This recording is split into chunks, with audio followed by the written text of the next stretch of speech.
सासू माँ खुद को कमरे में बंद क्यों कर लेती हैं?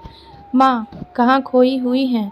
चलिए ना, दिया घर आ गई है, सब आपको खोज रहे हैं। राशि ने सासू माँ सुनंदा जी से कहा। सुनंदा जी दरवाजे की तरफ देखते हुए सोचने लगी, जिसका मुझे इंतज़ार था वह आ गई। अब शायद मुझे यह माफ़ कर सके। बहू, क्या सच में चाहती हो मैं बाहर आऊं? सुनंदा जी ने आश्चर्य से पूछा। हाँ माँ, बिल्कुल, वह पोती है आपकी। आपको तो सबसे पहले दिया और कार्तिक को आशीर्वाद देना चाहिए। राशि सासू माँ को पकड़कर उठाने लगी, फिर उनकी साड़ी दुरुस्त कर बाहर लेकर आ गई। बच्चे बाहर हल्ला मचा रहे थे। दादी को देखते दिया दौड़ कर आई और बोली, आप कहाँ थी दादी? मम्मी से पूछा तो कह रही थी आप पाठ कर रही थी।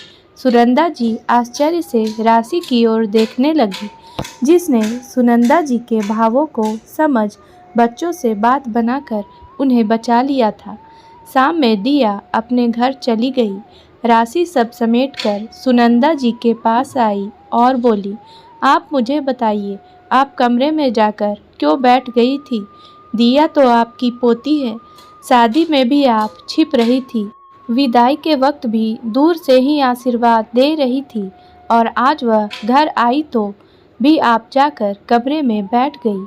आपके दिमाग में क्या चल रहा है, मुझे बताइए। राशि सासू माँ का हाथ पकड़कर बैठ गई। बहू, वो हमारे यहाँ विधवा किसी शुभ काम में सामने नहीं रहती ना। फिर ब्याह का घर था। जब मैं खुद इस बात को इतना मानती हूँ तो अपने समय में मैं कैसे भूल जाती। बस इसलिए कमरे में जाकर बैठ गई। सुनंदा जी के कहने का आशय राशि बखूबी समझ रही थी। माँ, मैं आज भी वह दिन नहीं भूल पाती जब दिया और देव के जन्म के बाद मेरी माँ उन्हें देखने आने वाली थी। आपने कैसे कह दिया, छठी जैसे शुभ काम में तुम्हारी माँ का आना सही नहीं है। दिल कचोट गया था, मैं बहुत रोई थी।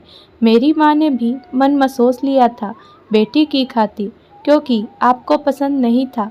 पर जब दिया के दादाजी हमें छोड़कर गए, आप खुद को कमरे में बंद कर रखने लगी थी।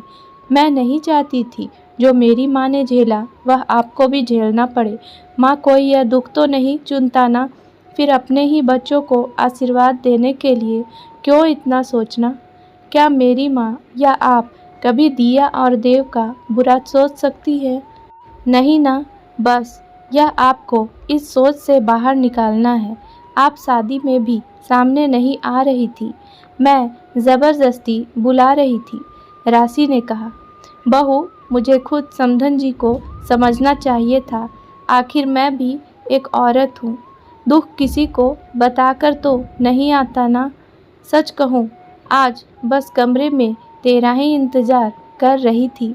शादी के माहौल में बहुत लोग थे, मुझे लगा तू लिहाज कर रही हो तो बुला रही होगी, पर आज तू मुझे अपनी नई नवेली बेटी दामाद को आशीर्वाद देने क्यों ही बुलाएगी, जब मैंने खुद तेरी माँ को मना कर दिया था। मुझे तो समधन जी से माफ़ी मांगनी चाहिए। बहू, सुनंदा जी ने कहा। इसकी कोई ज़रूरत नहीं, मेरी माँ भी सब समझती है, बस कभी कह नहीं पाती। शायद बेटी की माँ होने की खातिर चुप रह जाती है।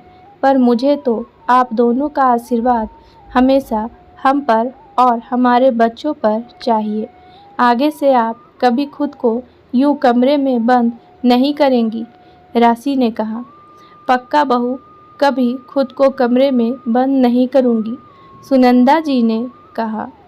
उम्मीद है दोस्तों कहानी पसंद आई होगी, तो मेरे वीडियो को लाइक करें और मेरे चैनल को सब्सक्राइब करना ना भूलें। धन्यवाद।